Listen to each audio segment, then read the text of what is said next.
سے گزرتے ہوئے جنت کی طرف جانا ہے، جہنم سے اللہ سب کو بچائے۔ سارے ایمان والوں کے لیے مسئلہ ہے کہ انہوں نے اللہ کے سامنے کھڑا ہونا ہے۔ نزع الموازین القسط لیوم القیامہ، اللہ ترازو قائم کرے گا، اس میں اعمال نامے تولے جائیں گے۔ فمن یعمل مثقال ذرۃ خیرا یرہ ومن یعمل مثقال ذرۃ شرا یرہ، ایک ذرہ برابر نیکی، ایک ذرہ برابر گناہ، میرا اللہ اس کو لائے گا۔ اور ذرہ اس کو کہتے ہیں جس کا دوسرا ٹکڑا نہ کیا جائے۔ مٹی اٹھاؤ ہاتھ پہ، پھر اس کے پھونک مار دو، ایک نشان چھوڑ جائے گی، دیکھنے میں وہ نشان ہوگا، میرے رب کی قسم اس نشان کے برابر بھی نیکی ہے، گناہ ہے، وہ وزن ہوگا۔ اور اللہ تعالیٰ پھر کتاب پکڑائے گا، اقرأ کتابک کفیٰ بنفسک اليوم علیک حسیبا، پڑھ لو میرے بندو تم نے مخدوم پور میں کیا کیا تھا، آؤ یہ دیکھو تمہاری کتاب ہے۔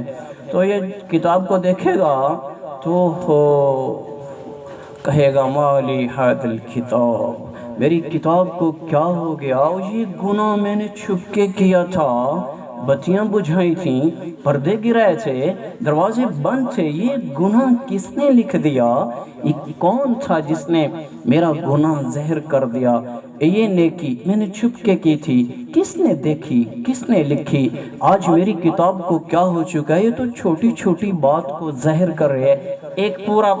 ایک مووی چلے گی پوری، اللہ صاحب دکھائے گا یہ تمہارے سی سی ٹی وی کیمرے نہیں ہے، سی سی ٹی وی کہ اس میں تم اپنا سب کچھ دیکھتے ہو، کون کون آیا، کون کون گزرا، ایسے سب چیزیں سامنے لائے جائیں گی۔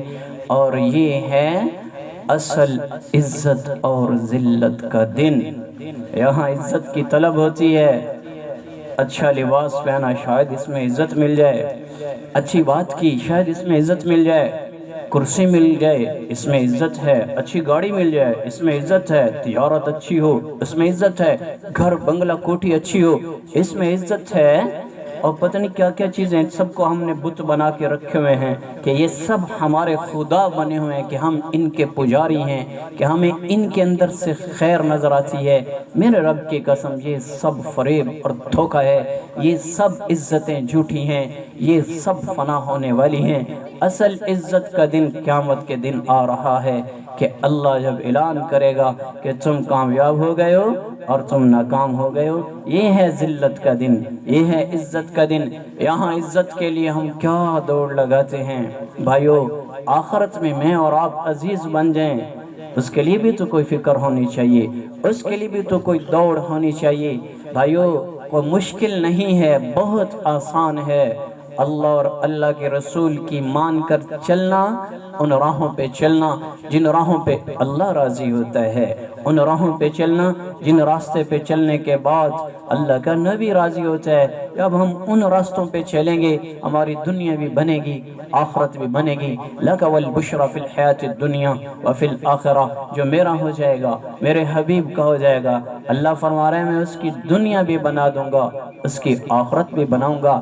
یہ نہیں ہے کہ صرف دنیا بناؤں گا آخرت نہیں، لَكَ وَالْبُشْرَ فِي الْحَيَاةِ الدُّنْيَا، اللہ نے اس میں دنیا کی بشارت پہلے دی ہے۔ میرا بندہ تم زنا سے واپس آ جا، چوری سے واپس آ جا، رہزنی سے واپس آ جا، ڈاکے ڈالنے سے واپس آ جا، ظلم کرنے سے واپس آ جا، میرا بندہ تو دیانتدار بن جا، پاک دامن بن جا، پاکیزہ بن جا، سچا بن جا، سود سے توبہ کر لے، شراب سے توبہ کر لے، جھوٹ سے توبہ کر لے، جھوٹی قسم سے توبہ کر لے، اور اوروں کی بیٹیوں کی عزتوں کو پامال کرنے سے توبہ کر لے، اور ظلم سے توبہ کر لے، تو دیکھے گا دنیا میں تجھے عزت عطا کروں گا۔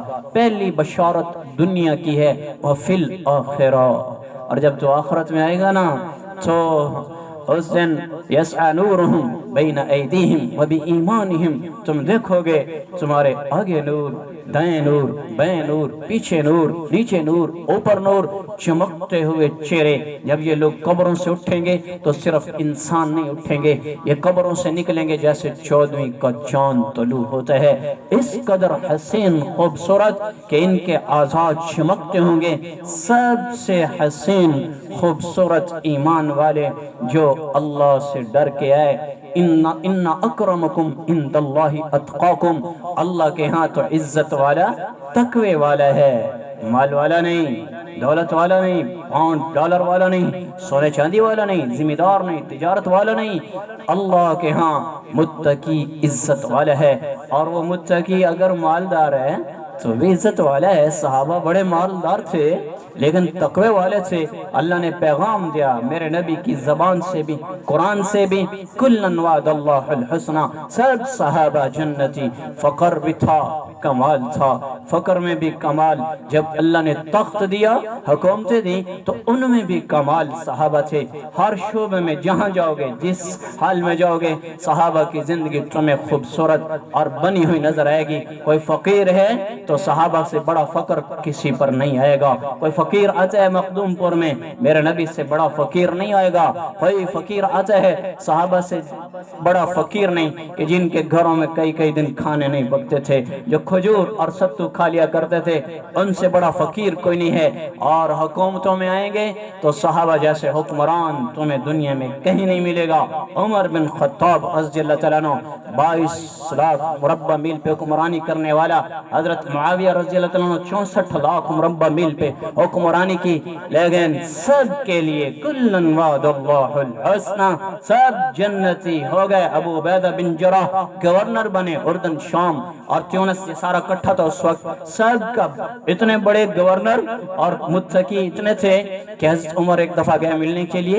میں دیکھ کے ہوں کہ گورنر کی زندگی کا رخ بدلا تو نہیں ہے، کہ عہدہ ملا ہے، کہیں اچھے گھر، اچھے لباس، کوٹیاں، گاڑیاں، بنگلے، یہ سب چیزیں اس دور کے حساب سے۔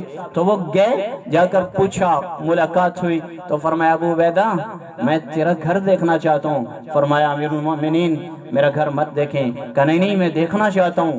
حضرت عمر کو اور تجسس ہوا کہ شاید یہ دکھانا نہیں چاہتا، ممکن ہے کوئی اعلیٰ گھر بنا لیا ہو، بے قراری ہوئی۔ کہا نہیں ابو عبیدہ میں دیکھنا چاہتا ہوں۔ تو فرمایا اردن کے بازار میں جب ہم چلے، جو بڑا گھر نظر آتا تھا، میں دور سے کہتا ابو عبیدہ وہ سامنے والا تیرا گھر ہے؟ ابو عبیدہ فرماتے نہیں امیر المومنین یہ میرا گھر نہیں، آگے آئیے، آگے آئیے۔ ہر بڑے گھر کی طرف میں اشارہ کرتا، ابو عبیدہ یہ ہے تمہارا گھر؟ کہا نہیں نہیں آگے آئیے۔ اردن کا بازار ختم ہو گیا، ہم ایک جنگل میں داخل ہوئے، ایک جھوپڑی میں ابو عبیدہ مجھے لے گیا۔ جب میں اندر گیا، ایک مسلح، ایک لوٹا اور کھانے کا کوئی برتن نظر نہیں آیا۔ تو میں نے کہا ابو عبیدہ یہ تمہارا گھر ہے؟ کہا جی امیر المومنین یہ میرا گھر ہے۔ کہا اس میں کوئی کھانے پینے کا برتن نظر نہیں آ رہا۔ تو انہوں نے خیمے کے اوپر ہاتھ ڈالا، چھت میں سے ایک پیالہ نکالا لکڑی کا، اس میں پانی میں روٹی خشک بھیگی ہوئی تھی۔